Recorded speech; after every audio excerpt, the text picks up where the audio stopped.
Bonjour Général Desportes. Bonjour professeur. Général Vincent Desportes, vous êtes professeur associé à Sciences Po, vous avez été directeur de l'école de guerre. Général Desportes, auteur de nombreux ouvrages, Visez le sommet, Entrez en stratégie, Devenez leader, Décidez dans l'incertitude. Je vous reçois pour évoquer les enseignements que l'on peut tirer de la pensée militaire appliquée à l'entreprise. Au-delà de la question de la stratégie, il y a la question de l'organisation, Général Desportes. Comment les militaires voient la question de l'organisation et notamment les états-majors? Alors, c'est une question importante. Et là, il y a quand même une expérience assez forte des militaires qui est presque universelle, si vous voulez.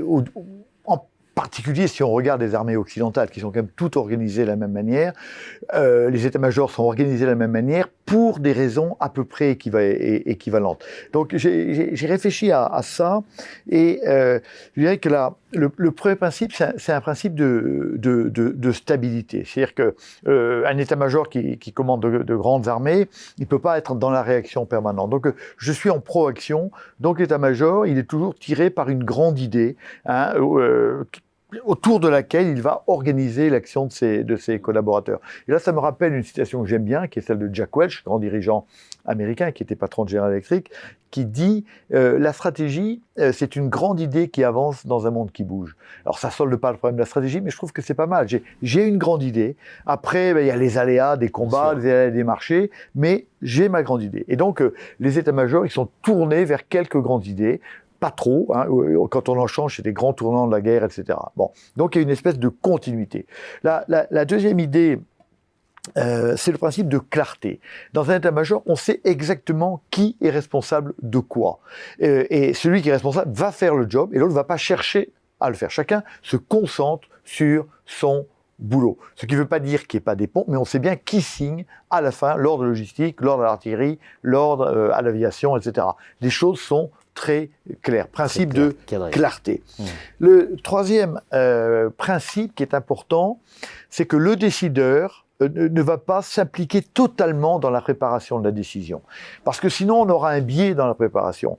Donc, on a des officiers d'état-major, qui peuvent être très haut gradés, qui vont préparer la décision, et on va présenter les conclusions de l'analyse au chef, qui, avec ses collaborateurs, va décider. Mais celui qui prend la décision ultime, il est dégagé de la préparation elle-même, de manière à avoir du recul. Sinon, il y a des biais cognitifs qui s'installent. Donc, ce principe de la séparation du décideur et de ceux qui préparent. Ensuite, séparation entre ceux qui font les opérations et ceux qui les planifient. Ça ne sont pas les mêmes.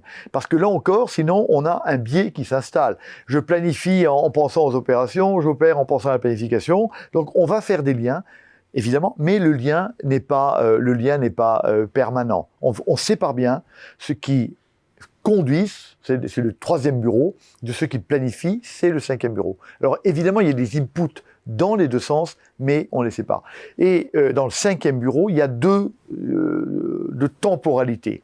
Il y a la temporalité courte, qui est assez proche des opérations, et puis on a volontairement une temporalité beaucoup plus longue, qui est découplée du réel, et qui cherche à penser l'avenir, en cherchant à se couper des contraintes du moment, de manière à pouvoir innover. Donc finalement, on a trois temps. On a l'immédiat, c'est la conduite, le G3, et puis le G5, qui a deux temps, le temps pas immédiat, mais à quelques jours ou à quelques semaines, et puis celui qui planifie à long terme. On trouve encore une organisation en quatre fonctions qui sont très séparées. Il y a des ponts, mais elles sont séparées. Alors, ces fonctions, c'est la fonction de la connaissance, du renseignement. On fait très attention à ne pas mêler le renseignement et les opérations, parce qu'il faut que le renseignement renseigne en lui-même. Le bureau des opérations va édicter ce qu'on appelle des besoins en renseignement, et le bureau renseignement va faire ses recherches en mettant ses capteurs, mais il ne doit pas se laisser influencer sa recherche par les opérations. Ensuite, il a des besoins en renseignement, il trouve le renseignement, il le donne. Donc on a le renseignement, c'est le B2, le bureau renseignement, ou le G2. Ensuite, on a le bureau opération qui va conduire. Et ensuite, je l'ai dit, il y a le bureau planification qui va faire du moyen terme et du long terme. Et puis, on a la section communication. Pourquoi ? Parce que la communication, la guerre n'est que communication au fond. Tout acte de communication est acte de guerre. Voilà. Le rappelez souvent. Exactement, la guerre, elle est communication avec des obus de 120 ou des rations, mais elle est communication. Et donc derrière, il va falloir communiquer là-dessus vers tous les différents publics qui sont toujours les soldats d'un côté et de l'autre, les populations d'un côté et de l'autre, et la population mondiale. Donc on a une fonction communication qui est très importante avec des bureaux qui sont séparés. 6e principe, les crises. Voilà, alors ça c'est quelque chose qui est très intéressant. Il y a des crises en permanence. Et donc, la première évidence, c'est on va mettre l'état-major sur la crise. Non, parce que la guerre continue. Et donc, on va à chaque fois créer des petites équipes de planification conduite de chacune des crises.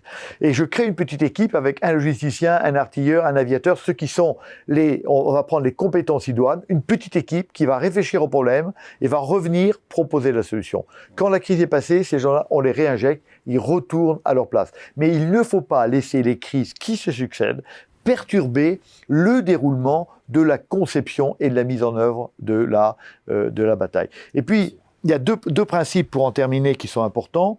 C'est le principe chez nous de subsidiarité et le principe de suppléance.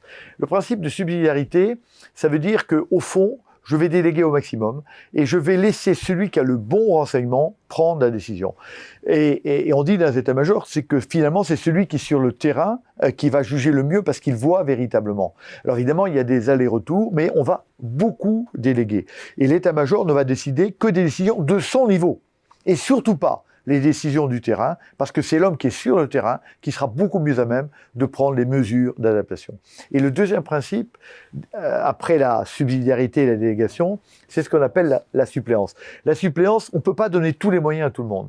Donc, on va conserver les moyens au niveau central, par exemple les avions, les hélicos, et ensuite l'homme qui est sur le terrain dire « Ok, ce problème-là, je ne peux pas le régler avec les moyens qui m'ont été alloués, je demande des renforts dans tel ou tel domaine. » Donc on va lui donner les renforts, la petite opération est réglée, on reprend ça. Donc subsidiarité et suppléance. Et ces 7 ou 8 principes que j'ai expliqués là, finalement font que les PCI fonctionnent correctement, arrivent à travailler dans le calme, sont pas déstabilisés par les crises qui se succèdent tout le temps et font prendre les décisions au bon niveau, en distinguant bien les différents niveaux, en séparant les métiers, mais tout ça étant évidemment innervé de communication entre les différentes petites cellules qu'on voit bien apparaître dans la description que j'ai faite. Tout un travail de mise en relation aussi avec la pensée stratégique appliquée à l'organisation dans le cadre des entreprises.